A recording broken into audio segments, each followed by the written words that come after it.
નમસ્કાર મિત્રો, શું તમે પણ ઓઇલી સ્કિન અને ટેનિંગ અને ખીલથી પરેશાન છો? મોંઘા સાબુ વાપરીને થાકી ગયા છો? તો આજે આપણે 100% નેચરલ લીમડો અને મુલતાની માટીનો પ્રીમિયમ સોપ લઈને આવ્યા છીએ. તેનો લુક તો જુઓ. માર્કેટના મોંઘા આયુર્વેદિક સાબુ જેવો પ્રીમિયમ પિસ્તા કલર આવ્યો છે. એની સુગંધ તો એટલી ફ્રેશ અને મન પ્રફુલ્લિત થઈ જાય તેવી છે. આ સોપ બનાવવાની સ્ટેપ બાય સ્ટેપ પદ્ધતિ સાથે આજે આપણે ઘરે જ બનાવતા શીખવું. તમને સાબુ બનાવવાની સાચી રીત અને પ્રોફેશનલ રીતે તમને સ્ટેપ બાય સ્ટેપ જણાવીશ, જેથી તમે ઘરે એક પહેલી જ વારમાં આવો માર્કેટ જેવો સોપ બનાવી શકો. મિત્રો, તો વિડીયો પૂરો જોજો અને ચેનલ ઉપર નવા હોય તો ચેનલને અત્યારે જ સબસ્ક્રાઈબ કરી લેજો. આ સોપ બનાવવા માટે આપણે 600 ગ્રામ ગોટ મિલ્ક સોપ બેઝ લીધો છે. લીમડાના પાન, એલોવેરા અને મુલતાની માટીનો ઉપયોગ કરવાનો છે. ટુકડા કરીને તેને ડબલ બોઇલરની પદ્ધતિથી પીંગાળવા મૂકી દઈએ, જેથી તે પીંગળે ત્યાં સુધીમાં આપણે લીમડાને વોશ કરીને એક મિક્સર જારમાં લઈ લઈશું અને પછી તેમાં એલોવેરાની સાઈડની કિનારી કાપીને નાના નાના ટુકડા કરીને તે જ મિક્સરમાં તેમાં ચપટી હળદર નાખીને તેને પેસ્ટ બનાવીને પીસી લઈશું. આ પેસ્ટને આપણે કપડા દ્વારા ગાળી લઈશું, જેથી લીમડાના કૂચા આપણા સોપમાં આવે નહીં, જેથી આપણને શુદ્ધ પેસ્ટ મળે. આ પેસ્ટમાં આપણે વિટામિન ઈની 2 કેપ્સ્યુલ ઉમેરીશું. અને તેમાં 1 થી 1.5 ચમચી મુલતાની માટી નાખીશું.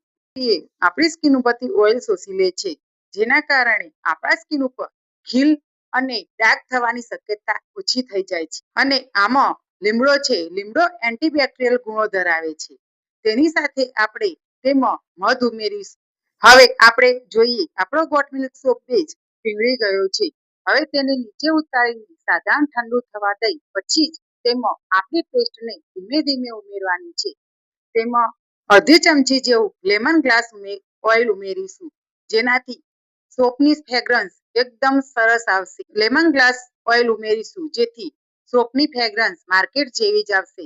લેમન ગ્લાસ ઓઇલની અડધી ચમચી નાખીને હળવે હાથે મિક્સ કરવું અને પછી સોપ મોલ્ડમાં આપણે ધીમે ધીમે તેમાં નાખીશું. મોલ્ડમાં નાખ્યા પછી તેને 2 થી 3 કલાક માટે તેને સેટ થવા દેવાનું.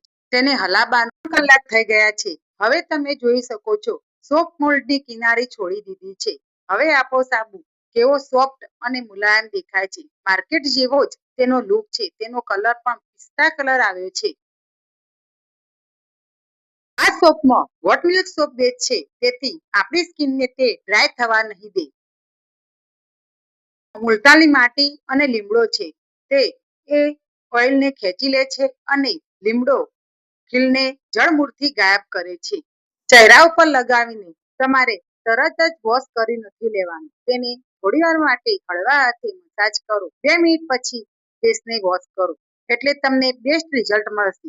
તમને આ નેચરલ સોપ બનાવવાની રીત તમને કેવી લાગી તે નીચે મને કોમેન્ટમાં જણાવજો. અને મિત્રો, તમને આ વિડીયો ગમ્યો હોય તો લાઈક કરજો, તમારા મિત્રો અને ફેમિલી સાથે શેર કરજો અને હિમા હર્બલ કેરને સબસ્ક્રાઈબ કરવાનું ભૂલતા નહીં. મળીએ ત્યાં સુધી આવજો.